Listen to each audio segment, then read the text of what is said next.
बिस्मिल्लाहिर्रहमानिर्रहीम, अस्सलामुअलैकुम। आज का जो हमारा लेसन है वो है future tense of to be. Future tense of to be क्या है? इससे पहले मैं आपको present tense of to be और past tense of to be के बारे में बता चुका हूँ। Present tense of to be is am are, past tense of to be was were and future tense of to be will be को कहते हैं हम। जब अगर हम प्रेजेंट की बात करेंगे तो इस एम आर का इस्तेमाल करेंगे। जब हम माजी की बात करेंगे तो वॉज एंड वर का यूज होगा। लेकिन जब अगर आप फ्यूचर की बात करेंगे, मुस्तकबिल की बात करेंगे, तो फिर आप विल बी का यूज करेंगे। देखें, सेम फॉर्मूला है, सेम वही चीजें जो आपने present tense of to be में यूज की थी, past tense of to be में यूज की थी, वही चीजें आपकी future tense of to be में भी यूज होंगी। जैसे अगर आप किसी की नेशनैलिटी के बारे में बात करेंगे, अगर आपने किसी की नेशनैलिटी बतानी होगी तो आप टेंस ऑफ टू बी का यूज करेंगे।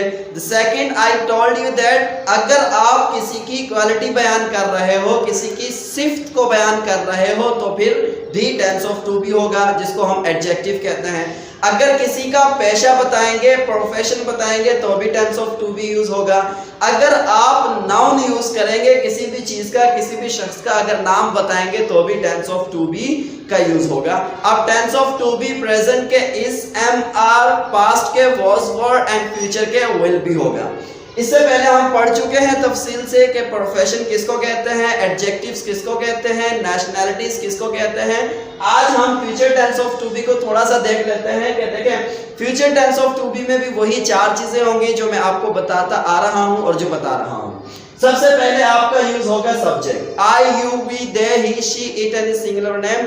कोई भी एक सब्जेक्ट होगा जिसके बारे में, जिसकी आप नेशनैलिटी बताएंगे, जिसकी आप सिफ्त बयान करेंगे, या जिसका नाम बताएंगे, या फिर किसी की अगर जो है आप नेशनैलिटी बयान करेंगे, या नाउन, एडजेक्टिव, प्रोफेशन, अगर किसी का आप पेशा बताओगे तो भी लाइक सब्जेक्ट यूज होंगे। जिसका प्रोफेशन बताओगे उसी का सब्जेक्ट आएगा।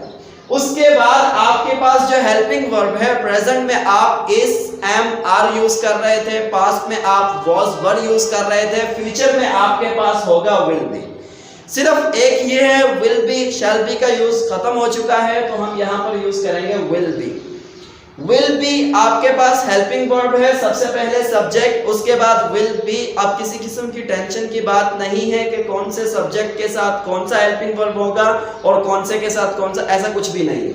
कोई भी सब्जेक्ट हो आपके पास विल बी है, then you will use at the end adjectives, noun, professions और नेशनैलिटीज। फॉर एग्जांपल, मैं कहता हूं कि मैं 2025 में एक अच्छा टीचर हूंगा, या मैं एक टीचर हूंगा, so I will say that I will be a teacher. I will be a teacher. इसी तरह अगर कोई और सेंटेंस बनाना है, I will be a decent man, I will be a decent boy, तो आपने वही चार चीजें यूज करनी है। सिर्फ और सिर्फ आपका हेल्पिंग वर्ब का फर्क है कि हेल्पिंग वर्ब यहां पर विल बी है।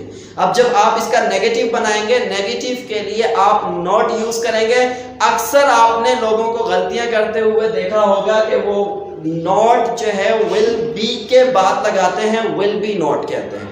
हालांकि ऐसा नहीं है, यह है will not be, I will not be. I won't be भी हो सकता है, वॉन्ट आपकी शॉर्ट फॉर्म है, will not be it's your full form.